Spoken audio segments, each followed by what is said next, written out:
C'est cette vie là que j'ai choisie.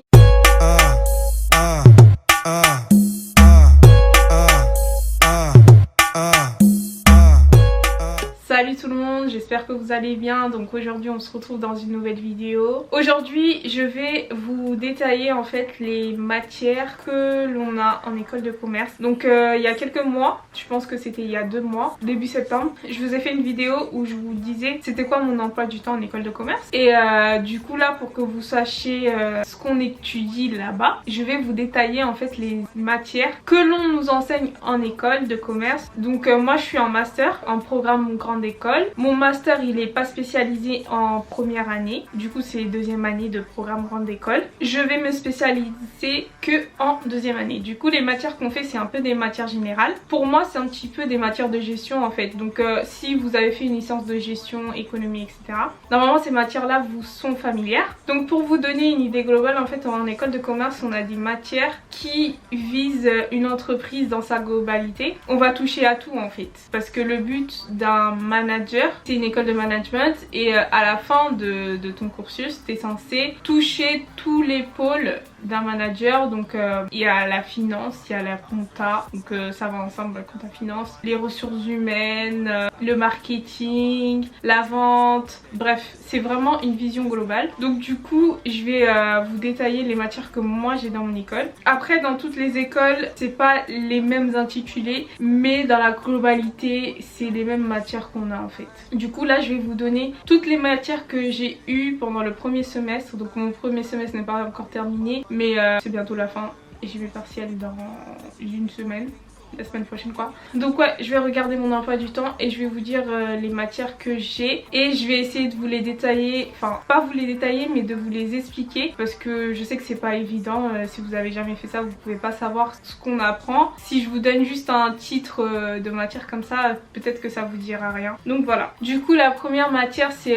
marketing opérationnel. En fait le marketing opérationnel c'est la façon de promouvoir un produit en fait. Le marketing en fait c'est comment vous présentez un produit, comment vous le donner envie aux gens de l'acheter. Donc vous allez avoir plusieurs étapes dans le marketing opérationnel. Déjà vous avez le marketing mix également, donc le produit, le prix, la communication et la distribution. En fait c'est toutes les étapes que vous avez entre la création du produit et au moment où vous le vendez. En fait c'est vraiment ça. Après c'est vaste hein, le marketing, il y a beaucoup de choses à apprendre, mais marketing opérationnel c'est ça en fait, c'est la façon vraiment que vous établissez le produit quoi. Donc dans cette matière on réfléchit à comment s'adapter à la cible, comment faire en sorte que les gens ils achètent, donner envie, etc. Donc marketing opérationnel, j'espère que j'ai bien expliqué. Après j'explique pas de la meilleure manière, mais en tout cas je pense que vous avez une idée de quoi ça parle quoi. Ensuite vous avez quantitative studies. Donc quantitative studies c'est des études quantitatives. Au premier semestre on a fait des statistiques, donc c'est des statistiques appliquées au management. Donc tout ce qui est P de X compris entre A et B, faut donner la probabilité, ou sinon vous avez la loi normale, des trucs comme ça. En gros c'est des maths, mais c'est des maths qui vont vous servir en management. Ensuite vous avez comptabilité. Donc comptabilité c'est de la comptabilité, en gros comment faire un bilan financier, comment faire des soldes intermédiaires de gestion, donc SIG, comment faire un compte de résultat, bref tous les trucs comme ça, bilan patrimonial. Après il y a de l'analyse financière également. En fait c'est comment gérer son budget quoi, comment l'entreprise gère son budget, il y a quoi qui rentre comme argent, il y a quoi qui sort, comment vous faites pour les placer dans un tableau, etc.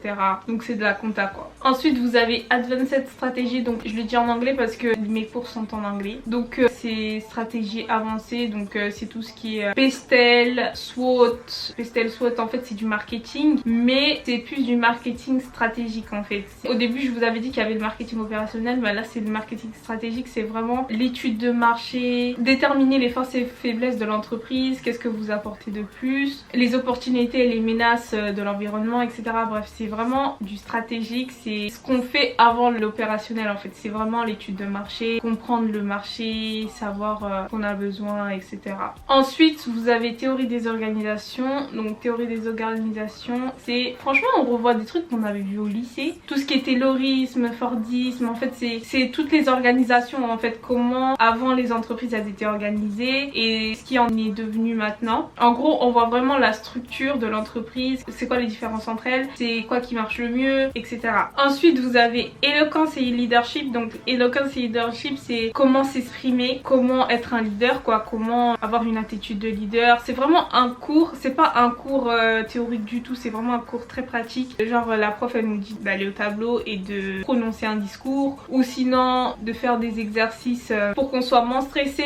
Par exemple si on est timide on réussisse à vaincre cette timidité là. En fait c'est vraiment des exercices qui vont nous aider, genre des trucs voilà quoi. C'est comme un cours de théâtre on va dire, parce que des fois la prof elle nous disait de faire des sketchs on va dire, des trucs comme ça et franchement c'était hyper intéressant. Ouais, éloquence et leadership c'est un cours comme ça quoi. Ensuite vous avez validé votre business model. Donc ça c'est un cours d'entrepreneuriat on va dire hein. En fait on avait un projet et on devait faire un business model et on devait passer devant un jury pour convaincre les investisseurs de mettre l'argent quoi, de payer pour notre projet. Donc du coup ouais c'était ça, c'était vraiment comprendre comment on fait pour étudier un marché, faire un business model et ensuite aller vers le business plan quoi. Peut-être que vous savez pas ce que c'est qu'un business model, mais en fait c'est expliquer comment vous allez faire votre projet en fait, toutes les étapes, tout ce que vous avez besoin, comment vous allez procéder. C'est vraiment détailler tout pour convaincre un maximum les investisseurs, parce qu'en fait les investisseurs ce qu'ils veulent savoir c'est est-ce que ton projet il est viable. En fait là il faut démontrer qu'il est viable, donc il faut vraiment aller dans tous les détails, expliquer comment vous allez faire, pourquoi vous avez choisi ça, donner des chiffres, c'est vraiment tout ça quoi. Ensuite il y a Information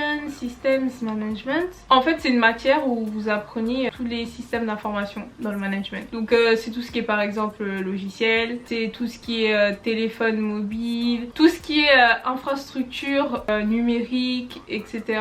Internet. En fait c'est vraiment large, mais c'est vraiment tout ce que un manager utilise pour effectuer son métier quoi, pour manager les gens. En fait c'est pas très intéressant, c'est pour ça que je rentre pas trop dans les détails parce qu'en vrai je trouve pas ça très intéressant. Mais en gros retenez que c'est tout ce qu'un manager utilise pour effectuer son métier, donc tout ce qui est numérique, téléphone portable, ordinateur, internet. Ensuite vous avez espagnol. Donc espagnol je pense que j'ai pas à vous expliquer, vous avez espagnol et anglais. J'ai 2 heures d'espagnol par semaine et 2 heures d'anglais par semaine. Je trouve pas que c'est beaucoup, mais après je me dis bon j'ai quand même des cours en anglais donc ça va en fait. Mais ouais c'est vrai qu'on n'a pas beaucoup de cours de langue, moi je trouve en tout cas, parce que 2 heures d'espagnol par exemple par semaine je trouve pas que c'est beaucoup. Mais bon en tout cas c'est ça, mais notre emploi du temps il est assez chargé. Je pense que je vous ai dit toute la matière là. Donc voilà pour l'instant c'est ce que j'ai eu au premier semestre. Après au second semestre les intitulés des matières vont changer, donc j'aurai des nouveaux cours. Donc si vous voulez que je vous fasse une autre vidéo que je vous explique un peu les matières que j'aurai au deuxième semestre quand on y sera bien sûr à partir de février, n'hésitez pas à me le dire en commentaire, je vous le ferai. Après au-delà de ces matières là on a des projets en fait, BP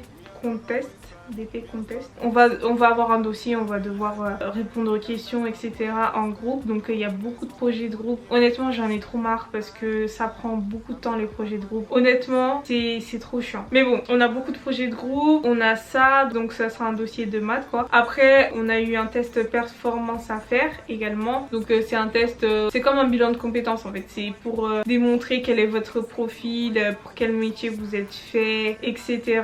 Après moi j'y crois pas trop à ces trucs là. Pour moi ça révèle pas forcément la réalité, mais bon ça sert hein, ça sert toujours. Après on a un atelier, c'est construire mon argumentaire, projet personnel et professionnel. C'est un atelier pour savoir comment se vendre, comment faire un CV, une lettre de motivation, les trucs comme ça. Bref c'est comment construire son projet professionnel quoi et personnel. Donc ça je l'aurai d'ici 3 semaines. Donc voilà je pense que j'ai tout dit. Si vous avez des questions n'hésitez pas à me les poser en commentaire. En tout cas je vous fais des gros bisous et je vous dis à la prochaine vidéo.